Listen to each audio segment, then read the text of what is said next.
How important is it for Caleb Williams to outplay Jordan Love this time around? We know Jordan Love ended up only having 12 attempts in that game. Malik Willis also played in that game, so that changed matters for the Bears. But at the same time, this is the face-off of two of the newer generation quarterbacks. Can't say that as much about Jordan Love. He's a veteran now, but the bottom line is he's not Aaron Rodgers and he's not Brett Favre, and this feels new for everybody watching, knowing the Bears are embarking on this new era for them. This is another check mark and another benchmark for them in this, I think, a new order. For Ben Johnson, I think it's important to have his quarterback at a certain bar, a certain level. I understand that everybody is really happy and high off of the running smash attack that we witnessed in Philadelphia. And you would love to see that happen again at Green Bay. At the same time, you can also say that you want to see Caleb Williams be the class of the NFC North. And this is an obstacle. And when you talk about who's better, Caleb Williams or Jordan Love, I can tell you this, Jordan Love is the more accomplished quarterback because he's done more, because he's been playing longer. And you can say, well, even if he's been playing longer, he would have had a better, first season. I mean, he had a pretty good first season after riding the pine and then learning and watching. But I think this week is important. I don't think he necessarily has to outplay Jordan Love if they go ahead and get the win, but it would be a nice thing to see in terms of his development and taking the next step to where he needs to be if they want this to be the playoff run that a lot of people are dreaming about since that Eagles win. Well, and it is compelling to see the arc of Jordan Love's, even just the numbers. 2023, he threw for 4,159 yards. He had a quarterback rating of 96.1 that year. He had 32 touchdowns to go with 11 interceptions. And then the passing numbers and yards have just gone down since then. And we know largely because of how the receivers have changed. 3,389 yards the next year, 25 touchdowns to the 11 INTs. So that was a setback from the passing game standpoint. Then this year, he's already up to 2,794 yards, but he's only thrown for 3 interceptions and 19 scores. So you see how the offense has changed even in that time. You can make the argument Jordan Love is on the way to having his best season as a quarterback because his completion percentage at 67% is higher than it's ever been. The interceptions are down, just 3. So he's on pace to turn the ball over single-digit times for the first time in his career in a full season. It's that part for me. It's that it is when you describe the Green Bay offense as being more efficient this year, that's it. But to pass 4,200 yards, which is what he would have to do. He'd have to get to 4,200 yards, I think, to make the argument for his best year. That's a high bar. And Caleb Williams, you want to see get to that kind of yardage total. Here's the key, though. As we know, Jordan Love's career didn't start out as the main character. So that was in his 3rd season. I don't know that Caleb Williams necessarily has to outthrow Jordan Love on Sunday. But I do want to see Caleb Williams in his 3rd season have those kind of numbers. I'll say this. When we talk about outplaying one or the other this week, I'm looking less at necessarily the yards thrown for or total yardage, because that could be rushing yards plus passing yards and the number of touchdowns.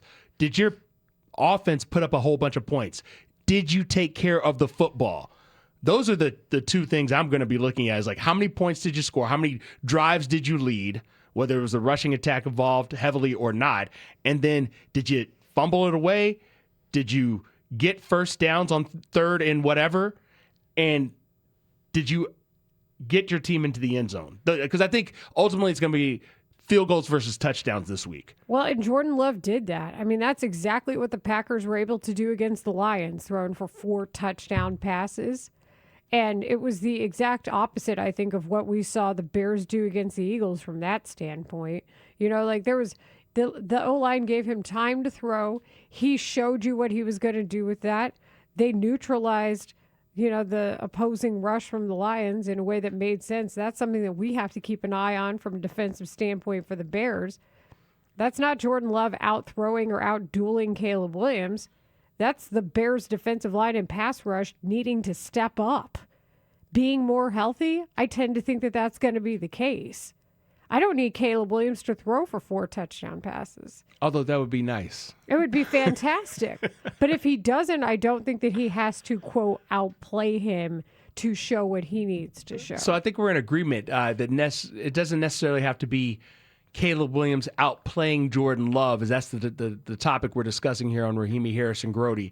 But I think he has to assert himself in a way to make you feel like the development is continued. And of course, priority number one, the Bears just need to go to Lambeau and get a win to stay at the number 1 spot in the NFC. Well, and 815 brings up a good point on their text line, 312-644-6767.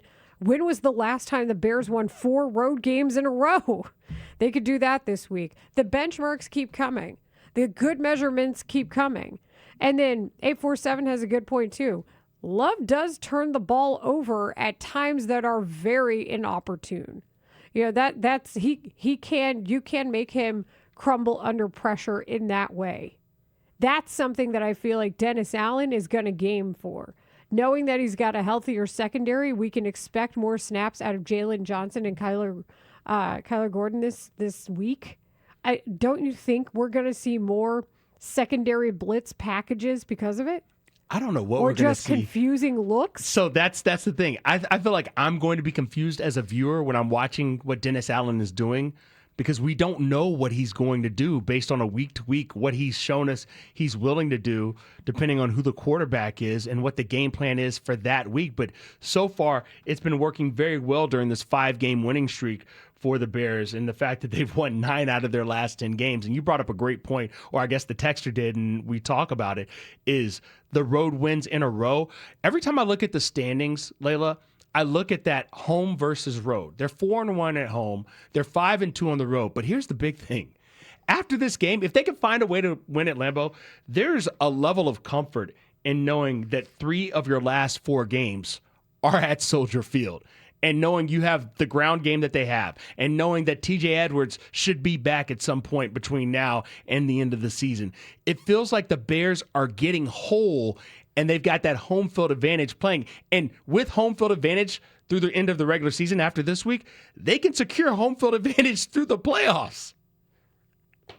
The hope springs eternal with you. I'm just not there to do that math yet, especially when the NFC is this wide open. Oh, I've got that math on deck. I do think there's some math when it comes to that's valid when it comes to what happens if they beat the Packers. Yes. Then I think it's over 60% odds that they win the division. That's my main stat that I'm kind of drawing from this week. What is your likelihood of winning the division if they beat the Packers on the road?